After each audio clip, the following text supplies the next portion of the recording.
contexto de cómo están funcionando los negocios estatales ligados a los negocios del grupo económico que se encuentra en el poder. Es como si nosotros hubiéramos comprado una casa con una hipoteca a 20 años, ¿no es cierto? Y la paguemos por varios años. Llegamos al año 20 en que ya terminamos de pagar, y una vez que terminamos de pagar, la casa es nuestra, pero además de que es nuestra, la casa ya tienen que darnos las escrituras. Pero es como si el constructor de la casa nos pidiera que sigamos pagando arriendo por vivir en ella. Ese es más o menos el ejemplo que puede calzar. Entonces, ¿qué es lo que ocurre acá? Como ustedes se dan cuenta, el OCP en estos 20 años produjo más de 2.500 millones de dólares, cobrando la tarifa a Petroecuador, una tarifa, si bien es cierto, preferencial, pero cobrando la tarifa a Petroecuador por transportar nuestro Ya. petróleo y cobrando la tarifa a las empresas petroleras privadas, ¿no es cierto? Varias de ellas accionistas del propio OCP. Ujú. Ahora, en teoría, la empresa OCP Ecuador S.A. es una empresa ecuatoriana, pero cualquiera diría, pero si es una empresa ecuatoriana. Aquí es donde viene la trampa. ¿Para dónde se va todo el dinero?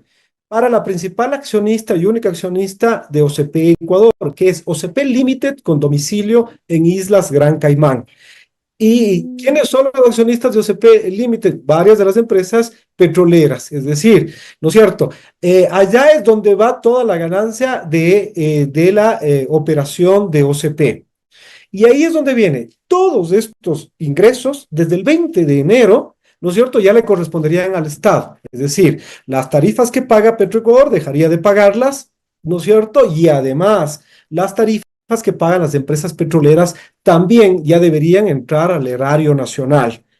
Y con el Ya. agravante de qué? De que Petrotal de Perú suscribió un convenio, un contrato con OCP Ecuador para transportar petróleo del Perú, del bloque 95 nororiental de Perú, más de 100.000 barriles por el OCP. Pero ese Ujú. dinero extraordinario, ese ingreso extraordinario también debe ser para el Ecuador. Todo esto ha determinado que esta prórroga legal hasta el 21, hasta el 31 de julio genere un perjuicio. No lo digo yo, lo dicen los estudios expuestos, publicados por ANTEP y por la veeduría del OCP, en la cual determinan que ha habido un perjuicio al Ecuador de 83 millones de dólares en ese periodo. Llegó el 31 de julio, tampoco reversaron, entregaron el OCP al Ecuador. Se inventaron una prórroga de 18 días más hasta el 18 de agosto. Llegó el 18 de agosto, tampoco lo entregaron, y ahora ya nos hemos enterado que han prorrogado el contrato hasta el 30 de noviembre, 30 meses más. En ese tiempo son 50 millones de dólares más de perjuicio, es decir, ya vamos por más de 123 millones de dólares de perjuicio al Estado ecuatoriano, beneficiando por las decisiones de los funcionarios a terceros, ¿no es cierto? ¿A quiénes? Ujú. A las empresas petroleras que conforman y que son accionistas del OCP. Eso es lo que está pasando, con el agravante de que ya se tiene listo y conocemos que se tiene listo un borrador por el cual se pretende prorrogar el contrato de OCP por 10 años más.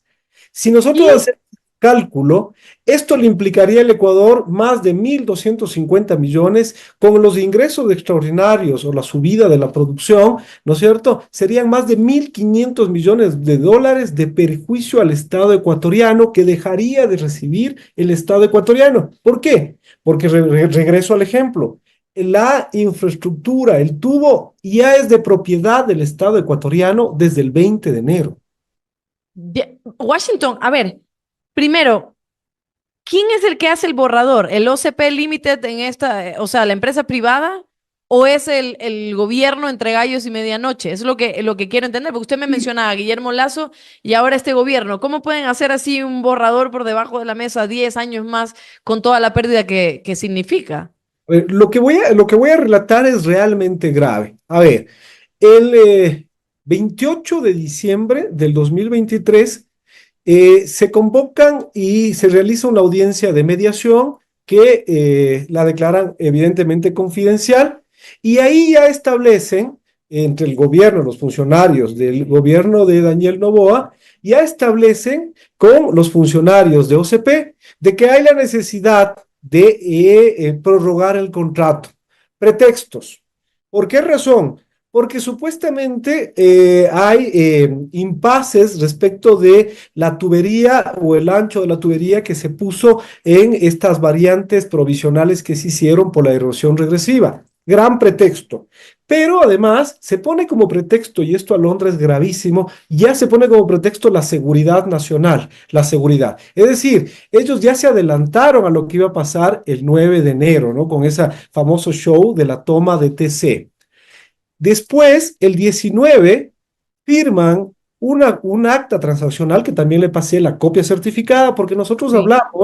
hablamos con documentos. Se firma la escritura por la cual se establece la prórroga. Y en las cláusulas, si usted puede fijarse, ponen ya otra vez, coincidiendo con lo que hicieron constar el 28 de diciembre, hacen constar de que por haberse declarado este conflicto, ¿no es cierto?, interno y todo eso, y por seguridad se prorroga el OCP, ¿no es cierto? Esto se suma a las acciones del gobierno en que el presidente, Mr. Daniel Noboa, prohíbe a sus ministros que asistan a la comisión o a la asamblea a ser fiscalizados. Pero ahí principalmente, ¿qué es lo que se trata de hacer? Que el ministro de Energía no vaya a la comisión de fiscalización a pesar de haber Mm. sido requerido 3 ocasiones, es decir, 3 ocasiones nos deja plantados. ¿Por qué dijo nos deja plantados? Porque nosotros como colectivo solicitamos ser recibidos en comisión general y estábamos listos a que concurra el ministro también. Entonces, usted note cómo se va, es decir, construyendo el hecho de que esta prórroga no solamente tiene que ver con el hecho de que las empresas petroleras prorrogan ya. Esto Sí. por el hecho de que se maneja realmente en un paraíso fiscal y además porque hoy por hoy se están tomando todas las decisiones del país en Miami, resulta que ahí ya vemos el contexto de cómo están funcionando los negocios estatales ligados a los negocios del grupo económico que se encuentra en el poder. Nada, nada extraño es. Washington, justo eso, perdone que lo interrumpa, justo eso para que no se me olvide la pregunta. Uno, ¿me puede explicar qué tendría que ver el tema de la seguridad, que ya lo estaban incluso desde el 28 de diciembre de 2023 anunciando, y lo que pasó con la guerra interna, y lo pongo entre comillas, es el 9 de enero, pero bueno, primero, ¿qué tiene que ver el tema del el traslado de la administración de OCP hacia el Estado con el tema de inseguridad? Sobre todo para poder entender la lógica del gobierno. Y segundo, ¿qué es lo que gana, sobre todo este gobierno y la familia que usted acaba de mencionar? ¿Qué es lo que gana con que OCP sigue en manos de esta empresa privada que, claro, que está en un paraíso fiscal y no en manos del Estado? O sea, ahí tratando de conectar puntos. A ver, vamos a ver, ya hemos visto las adjudicaciones que se han hecho a contratistas ligadas al grupo económico de la familia del presidente Mr. Daniel Noboa. Y Ujú. evidentemente, yo estuve en Miami hace 2 meses aproximadamente, mantuve reuniones de alto nivel y vine realmente indignado por enterarme. Por supuesto que son conversaciones de gente que tiene conocimiento directo de causa y que las decisiones del país se estaban tomando, las principales se estaban tomando entre los principales de grupos económicos allá en Miami. Este no es un negocio menor. Este es tan importante y estratégico para el país y, por supuesto, el hecho de la decisión política y gubernamental de prorrogar el contrato, evidentemente tiene una connotación de tipo económico. Yo le puedo dar una pista porque estamos tras esto, pero estamos haciendo las cosas paso a paso.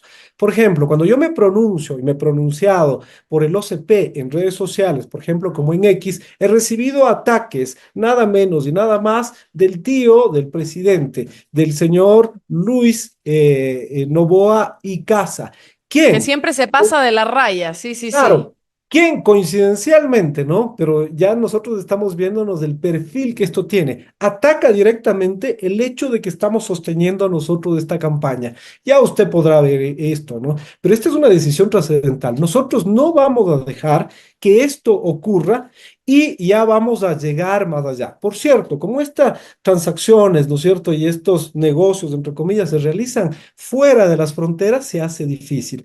El OCP es de propiedad del Ecuador y lo que tiene que hacer las comisiones de transición, las mesas de transición que debían establecerse 6 meses antes y las que se establecieron entre el gobierno y la empresa, es de establecer y decir, a ver, liquidemos los activos, denos el inventario y liquidemos los activos, los pasivos, laborales y ambientales. Y ahí es donde viene nosotros, ¿por qué entramos a este tema? Porque estamos defendiendo a más de 300 ex trabajadores que la empresa OCP, a pesar de haber ganado cientos de millones, no les ha pagado a los ex trabajadores en el año 2005 y 2006. Entonces, resulta que la empresa tiene que entregar al gobierno, al Estado ecuatoriano, libre de pasivos laborales, es decir, habiendo solucionado todas las obligaciones laborales, sin deber un centavo a sus empleados y ex empleados. Y tiene que también entregar libre de pasivos ambientales, habiendo solucionado todos los pasivos que consten en el inventario ambiental, es decir, si que ha habido algún derrame, si ha sido afectada alguna comunidad, ¿no es cierto? Tienen que entregar libre, sin costo para el Estado. Y ahí es donde viene el problema. Ya ustedes se darán cuenta que habiendo estas obligaciones laborales, no habiendo saneado el pasivo ambiental, el mejor negocio para la empresa es una prórroga para que siga Claro, ganando, para que el Estado le pague, ¿no es cierto? Y no se arregla absolutamente nada del resto ya. de estos pasivos, ¿no? Es un negocio redondo, entre comillas. Yo lo llamaría que si se llega a concretar es el atraco del siglo, ¿no? Sí, ahora sí ya pude como redondear un poco la idea. Claro, si tiene que entregar funcionando y sin costo para el Estado, como dice usted, pero tiene a 300 trabajadores impagos, o sea que les debe, pero además que tiene que absolutamente entregarlo de esta forma y sin ningún costo precisamente para el Estado, pero no quieren porque va a tener costo, porque probablemente estén haciendo las cosas chuecas. Claro, lo mejor que hay que hacer es que de manera confidencial en Miami, como usted dice, por debajo de la mesa, es hacer un borrador en donde se amplía el contrato por 10 años más y así se libran de responsabilidades. Y hay familias, sobre todo las más poderosas de Ecuador, por no decir una nada más, que también se benefician en todo este tema. Es impresionante. Yo no le había puesto mucha atención al tema porque es complejo. Usted me ha hecho un resumen a nivel que podamos entenderlo, pero es muy complejo. Pero evidentemente, si todo se está haciendo, si ya tenía que estar entregado, el ejemplo de la casa es lo mejor, si ya tenía que estar entregado, si ya tenían que entregarlo de esta forma y siguen y siguen y siguen, o sea, evidentemente lo que están haciendo las cosas es totalmente chuecas. Y además que los ministros no van y le responden, Washington, sobre todo en la asamblea. Y sale Esteban Torres a justificar de que los ministros no tienen por qué ir a la asamblea porque es una persecución, cuando lo que tienen que hacer es responder a la gente, responderle al Estado que está reclamando lo que le corresponde, ¿no? Por supuesto. Y nosotros hablamos con documentos. No sé si es que en algún momento se puede ver, pero aquí tenemos las facturas emitidas por OCP de los meses de febrero, de marzo y de abril, mayo, junio, y así tenemos la documentación donde continúa OCP facturándole por transportar nuestro petróleo por nuestro propio tubo. Es de esta la cuestión, y ahí podemos ver montos de 10 millones aproximadamente en promedio mensual. Esto es lo grave que está ocurriendo. Y todo esto puede tener una tipificación, incluso, ¿no es cierto?, con una infracción en el COIP.